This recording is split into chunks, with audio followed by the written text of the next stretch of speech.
evening and welcome to Tucker Carlson Tonight. The president is rallying supporters in Hershey, Pennsylvania. We'll have highlights and newsworthy moments from his speech just ahead. But first tonight at 11:59 a.m. on January 20th, 2017, Donald Trump took the oath of office and became the president of the United States.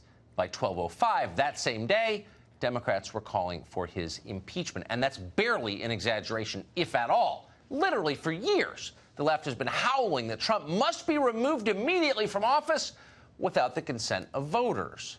Every day. Finally, today, this day, fewer than 11 months before the next presidential election, they explained precisely how they plan to do that. House Democrats described their articles of impeachment today. Watch. The first article is for abuse of power. It is an impeachable offense for the president to exercise the powers of his public office to obtain an improper personal benefit. That is exactly what President Trump did when he solicited and pressured Ukraine to interfere in our 2020 presidential election. This gives rise to the second article of impeachment for obstruction of Congress. We must be clear. No one, not even the president, is above the law. Got that? No one is above the law. Explain the very same people who spent all day making excuses for illegitimate government spying on American citizens. But never mind. Literally, no one is above the law. Watch. No one is above the law, not even the President of the United States. Nobody is above the law. No one is above the law. No one is above the law. No one is above the law, not even the President of the United States. No one's above the law. No one is above the law. That no person is above the law. Nobody should be above the law. Nobody should be above the law, including the President of the United States. Yeah, it's pretty simple. You don't need a law degree to understand it. Nobody is above the law. Nobody. Except for the more than 20 million illegal aliens who the left tell us have every right to be here, ignoring our laws. And shut up, racist, if you disagree. Also, the so-called homeless, shooting up and defecating and living full-time on our sidewalks. The law does not apply to them, or to subway jumpers in New York, or to Hunter Biden. But other than that, absolutely nobody is above the law, meaning Trump. And that's why they're impeaching him. But they're not celebrating that fact today. No, they're not. You might think they're excited, but they're not. Democrats want to be completely clear on this question. They're extremely troubled. It has come to this. It is a sad day in Washington, a moment of poignant reflection, a moment redolent with sadness. Nancy Pelosi and Jerry Nadler and Adam Schiff and a number of other people who've never had a single authentic impulse in their entire lives would like you to know that they feel extremely, what's the word for this? Solemn about what's happening today. Seriously, solemn. Good morning, everyone. On this solemn day, I recall that the first order of business for members of Congress is the solemn act to take an oath to protect and defend the Constitution of the United States. That is why we must take this solemn step today.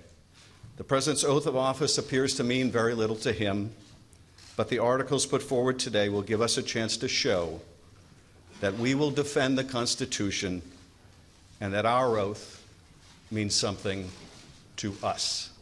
Yeah. And if that wasn't entertaining enough, and it was, but there was still more, because this is Washington, there's always more. Dig your hand a little deeper into the stocking. Another present. Today's was Chuck Schumer, the professional Wall Street shill who lies for a living, going onto the Senate floor and accusing us, this network, and brace yourself here for a hot blast of irony, accusing Fox News of being dishonest. For real. Watch. The president conjures fictions, buys into baseless conspiracy theories told by known liars on Fox News or somewhere else.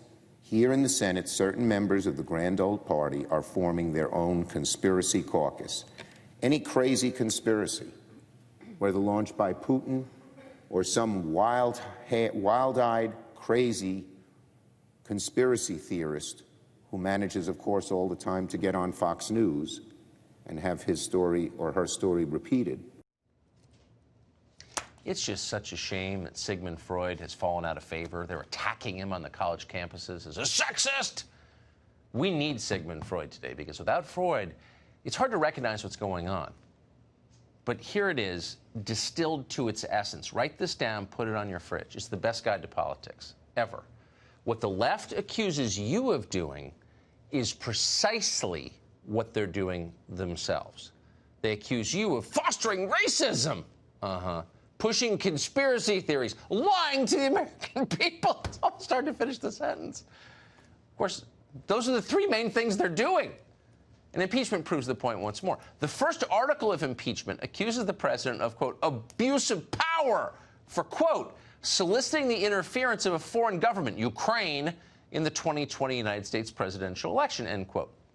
So just so you understand, House Democrats are arguing here that there was no meddling in American politics when a Ukrainian energy company hired the otherwise unemployable son of a sitting vice president at an exorbitant rate for no work at the very moment his father was policing, quote, anti-corruption efforts in their country. There's nothing political about that. And if you think otherwise, you believe in a conspiracy theory, a debunked conspiracy theory, a theory so debunked, in fact, that the president committed a literally impeachable offense simply by asking about it. That's right. And you know what else wasn't at all an abuse of power, but really the opposite of an abuse of power? When the last president, President Obama, killed a U.S. citizen without a trial using drone strikes. Not an abuse of power. Are you kidding? That's another debunked conspiracy theory. Or when he had the FBI investigate a rival presidential campaign based on an obviously fraudulent dossier of opposition research written by a foreigner using intel from the Russian government. That was not an abuse of power. What? You're crazy. What, do you work for Fox News or something, you freak? And while we're on the topic, by the way, the last several presidents, Bush, Obama, and yes, being honest now, Trump, have all overseen the growth of a brand new surveillance state, one aimed at you and me, American citizens. That was not an abuse of power. All those people have launched new wars abroad without bothering to ask Congress in violation of the Constitution of the United States, which requires them to do so explicitly. Not an abuse of power. With every passing year, the presidency becomes a lot more like a monarchy. Not an abuse of power. In fact, no big deal. But ask about Hunter Biden's sleazy deal with the Ukrainians. Whoa, that's it, pal. We're removing you from office. Now, the second article of impeachment, by the way, accuses the president of obstruction of Congress. The crime here, supposedly, is declining to comply with congressional subpoenas. Subpoenas, by the way, like the ones of the phone companies that got people's phone records last week. You saw those. But subpoenas related to the impeachment process. Now, if you don't live in Washington, you may not know that neither party actually takes this seriously. Both parties know it's not a reason to impeach. President Clinton resisted subpoenas consistently, constantly during his impeachment saga 21 years ago. Nobody remembers that. Nobody would care if they did remember it, so we'll spare you any long explanation of it. But it happened. Come on. None of this is about actual high crimes and misdemeanors. They're not even trying to make that case. Why is this happening? You know why. Two reasons. First, Democrats, at least their troops on Twitter, still haven't accepted the defeat of 2016. They think impeachment would nullify that shocking loss like it never happened and allow them to ignore every lesson that came with that election. The lessons that both our parties needed to learn but didn't and have no interest in learning. They can continue to ignore those because Trump was impeached. He was an anomaly. Some weird orange guy showed up for a few years, but we kicked him out. We don't need to think about why voters would have supported him in the first place. But the other reason is looking to the future. Some Democrats, and they're not all dumb, that's for sure, some of them sincerely believe that impeachment will help their case in the 2020 elections. It'll unify their base. It'll demoralize the opposition, the Republicans. It'll humiliate the president. It'll improve their chances of winning the presidential election. Are they right about that? We don't really know. But we do know that as of tonight, polling suggests maybe it's not that simple. So, for example, every 3 months, Firehouse Strategies here in Washington has been polling voters in Wisconsin, Pennsylvania, and Michigan. Those are, of course, the three critical swing states that made Trump president in 2016. In all the previous polls this year conducted by Firehouse, the president trailed Joe Biden in every one of those states. But In Firehouse's most recent poll, Trump is leading Biden and every other Democrat in all 3 states. Now, the economy is obviously roaring along, according to some measurements anyway, and that's clearly helping the president. But it does seem like at the very moment Trump is being impeached, his numbers should be going down, and they're not. They're going up. So it's possible that instead of securing victory in 2020, these impeachment efforts could be leading the Democrats into a catastrophe. And why wouldn't that be the case? Because when you strip away all the analysis, here's the bottom line. Polls show consistently that for most voters, the ones who aren't on Twitter full-time, impeaching the president is not even close to the top of their list of priorities. They care about the things you would expect them to care about, the things that you care about, no matter what party you're registered with.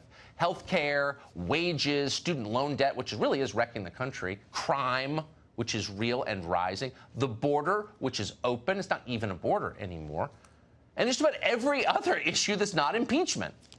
And that shouldn't surprise you because those issues actually affect people. Even more, brace yourselves now, even more than internal Ukrainian politics. So every day that Democrats continue to focus all of their energy and all of our attention here in the media on impeachment, they're also sending a signal to voters that's pretty clear. And it's, we don't care what you think.